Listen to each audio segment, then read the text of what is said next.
Welcome into the Cleveland Browns Report. I'm your host, Matthew Peterson. We got some winners and losers to talk about after their Week 5 loss against the Chargers, dropping them to 3-2 and slingshotting the Chargers team to the number 1 spot in the AFC. Honestly, we should start with the losers, but I'm trying to be a little positive because there are some pretty decent positive takeaways when you put up 42 points, have 0 turnovers, and somehow find a way to lose. That's an NFL record right there. So my first Week 5 winner, Malik McDowell. This was always probably going to be just give it a shot. Maybe it's a good backup, and he steps in with some nice reps here and there. No, McDowell, the former second-round pick from Seattle, has exceeded everyone's expectations. There's no doubt about it. Came up with a big sack last week on Sunday, a fumble recovery to close out the first half, and probably should have gotten more than 4 points, more than 3 points. We'll talk about that later on. So Malik McDowell, props to you, dude.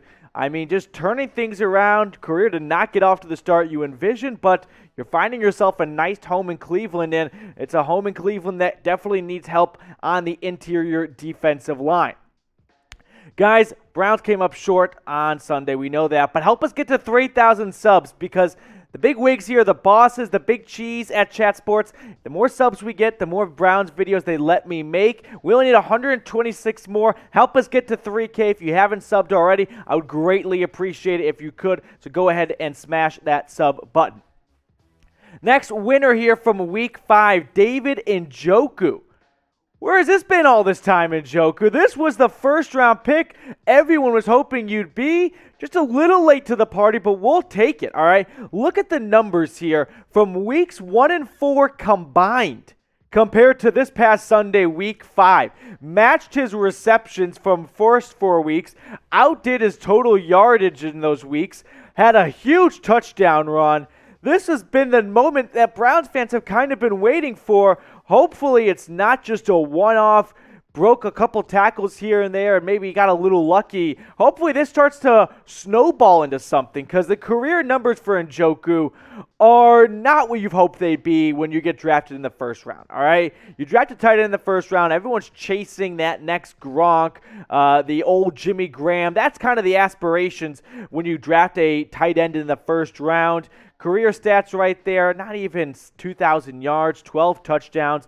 But honestly, NJOKU's name has been floated around with trade rumors, benching. He's heard it all. And for him to just have tunnel vision and block all that out and put together a great game, props to you, because I've fallen trapped to those trade rumors and whatnot. I read the message boards, see what people are talking about. But he's obviously possibly the biggest winner on offense. If it's not NJOKU, it's this guy, Nick Chubb, all right? This is the guy, all right? This is the top running back outside of Derrick Henry in the NFL, in my opinion, in terms of in between the tackles, a nightmare for defensive coordinators. He broke off one big run after another. He was doing it all. Some people talked about is Kareem Hunt the true RB1 in Cleveland. Sure, Hunt had 2 touchdowns, but don't be fooled. What Chubb and Hunt do together is they make the defenses, it makes their offense unpredictable, okay? It is too hard to estimate what Chubb and Hunt are going to do when they're in the backfield. Would love to see them in the backfield together. Now, let's play a quick game, though. Over or under nearly 1,500 yards, 1,494 yards this season for Chubb. I'm going to make this the pinned comment, and you're going to get hit with an ad break down in just a few seconds here. So go ahead and cast your votes while that ad break is rolling. I'll give you my take right afterwards. I'm going to give him the over, all right? First off, I picked that number for a reason. That's his career high. Did it a few years back. Yeah, when you get a second game, a 17th game added to the schedule, so you get an extra football, extra game to play, some extra carries. But regardless of that, he's on track right now for nearly over 17,000 yards this season. Even if this was a 16-game schedule, he'd still break that. So I'm smashing the over. I am all over, especially when you look at those Week 5 stats, nearly averaging 8 yards per carry. Chubb is everything that everyone wanted him to be. That's the English words I'm looking for. Got the contract extension and has lived up to it. So here's where he currently ranks in the NFL, though, because we're at the point now where we've got a decent sample size to gauge the room here. It looks like Henry's running away with his third consecutive rushing title. I didn't think he could do it, but he is proving me and all the naysayers wrong. And then there's Zeke Elliott. Wow. I thought he was washed. Hand up, did not look washed against the G-men on Sunday. And then Joe Mixon finding a way to creep up in the top 5. Not really sure how he's doing that after last season. But that's where Chubb ranks among the top 5 rushers. He's second right now. Not really sure if he can catch up to Henry. It's tough to catch that guy, literally on the field and on the stats. But what you can do, guys, is you can make some money over at BetUS, all right? They've got great deals for you guys. You use the link at the bottom of your screen, chatsports.com/bet. With the promo code Browns125, they hook you up with the 125% deposit bonus. But not just that. They also hook you up with a free jersey, all right? No gimmicks. No hoops to jump through. It's super simple. You just got to follow these steps right here. Chatsports.com/bet. Use the promo code Browns125. That's simple and easy. Then sign up, put $100 in. They're going to give you $125 on top. You got $225 to play with. And then you just email jersey@chatsports.com with your BetUS account number, a screenshot of your first bet, and look at the jerseys you're looking at. You're looking at a Nick Chubb free Nike jersey or Baker Mayfield jersey. All we need to know from you is the size you wear, the color you want, and just include your BetUS account number and a screenshot of your first bet when you email us jersey@chatsports.com. Take a picture of this slide, whatever you got to do. Go to First Energy Stadium rocking a brand new Cleveland Browns jersey. Do yourself a favor. You can make money and you can look good doing it. There's no better deal out there. So check it out, chatsports.com/bet, promo code Browns125. Right now we're in the in-between winners and losers section, and that's where Baker Mayfield is. But initially, I put him down as a winner, all right? And then I kind of thought about it a little more. I don't know if you can label him a winner when twice now the Browns have had leads in the second half and choked it away. Did it once against the Chiefs, now against the Chargers. Good teams don't do that. Playoff winning teams don't do that. And that's why Mayfield's here, because is it his fault? No. He went over 300 yards, protected the football, 2 touchdowns, made great decisions, put the Week 4 Vikings abysmal performance behind him. But still, this is what happens when you get drafted first overall and you're the starting quarterback. Unfortunately, you take blame that you probably shouldn't inherit, but that's the world we live in. All right, so unfortunately for Baker, he's in between winners and losers. If the Browns were to have won this game, completely different conversation, but they didn't, all right? So go ahead and grade Baker's Week 5 performance for me, A, B, C, D, or F. It was an A up until the final whistle. And it's not fair to him because he wasn't on the field when the defense let up 47 points. He didn't call the 3rd and 9 draw, which we'll get to in a moment, at a key drive. But ultimately, you're the quarterback. You let this team come back. You didn't put up more points on the board, and that was the flow of the game. So that's where I stand on that. Let me know where you stand on it down below. Now let's get into some real losers. It's almost rant time.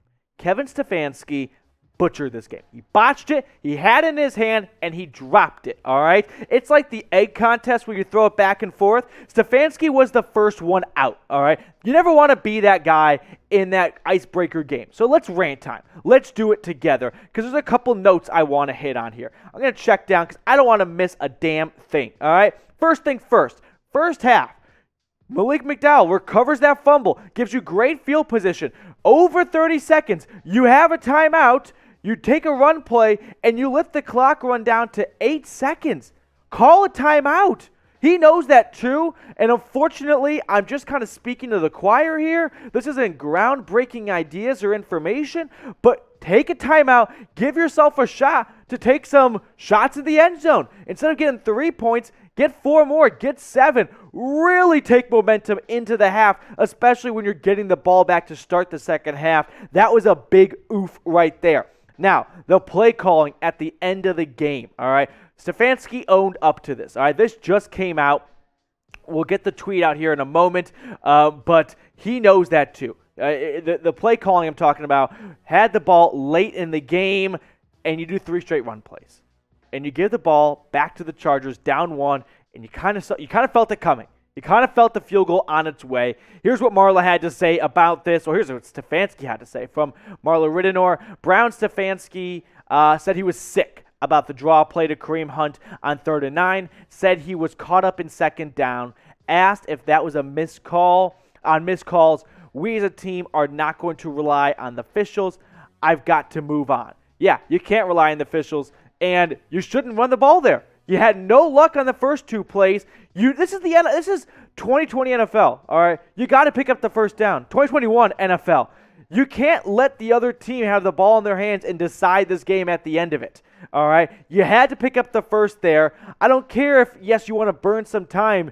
No, it doesn't matter if you're to burn time if you get the first down, all right? It's part of it. It's shit like that. It goes back to the week 1 game against the Chiefs, and now here it is again. The dude has shown that he has guts in play calling. I'm not out on Stefanski or even close to that. I'm not putting a panic meter up on the screen because that's so far away, but this is not the things that playoff winning teams do. Not playoff berth teams, but winning teams. You got the monkey off your back when you beat the Steelers last year. Now it's about actually going somewhere, not settling in. This is a good loss. No, none of that crap. This was a winnable game on the road against a team that, for some reason, I have a strange feeling is going to be in conversation in December and January for playoff seeding, and you're going to wish you had this tiebreaker. All right, that's that. Moving on to the next Week 5 losers. The refs, kinda, all right? The refs blew it on that. A.J. Green made up, don't know what they saw. 4th down, defensive pass interference was probably OPI if you had to make any call at all. But at the end of the day, the refs didn't let up 47 points. They let up a couple, but not 47. And 2, the refs helped. The Chargers missed the extra point. You should have won the game right there. So the refs kinda are in there. You had a chance to win this game easily when you pick up a first down, or maybe you just don't blow a 27-13 lead in the second half. Just some crazy ideas. But the defense, Joe Woods in the secondary, is my 3rd and final loser right here. 47 points. Do I have to say any more? The secondary got toasted. Granted, it went through some injuries, and we'll talk about that later on. Denzel Ward, he left the game with a neck injury. You lost Greedy Williams as well, but regardless, you can't have 47 points. Joe Woods, I was praising you earlier, didn't get it this time. Now you went without Greg Newsome entering this game, so you lose CB1 and CB2 and Greedy Williams. So granted, there are some excuses that can be made, but we're not in the excuse industry. That's not the NFL. That's college, all right? That's not the NFL. But let me know. Join the conversation with me. Did I miss any winners or losers? Love seeing what you guys have to say. Sound off in the comments what you think there if I missed anyone. Now, let's get into some injury update news here. This is not a typo. This is exactly what Stefanski had to say following the game. Browns' Greedy Williams had a right shoulder injury. We will MRI that tomorrow. Browns' Denzel Ward, neck. We will MRI that tomorrow. Browns' Jack Conklin, knee. We will MRI that tomorrow. Browns' MJ Stewart has a right hamstring, and we will MRI that as well. Disappointed, I give credit to the Chargers. They played a good game, and we didn't come through in a couple spots. I'm sure there's about 1,000 reasons why, but we have to make sure we make those corrections from this game and then move on. We have an undefeated team coming to our place next week. Yeah, the Cardinals are coming to Cleveland next week, and I don't want to see this Browns team 3-3 because they're way better than that. Hopefully corrections are made before that big matchup, the last undefeated team coming to First Energy Stadium.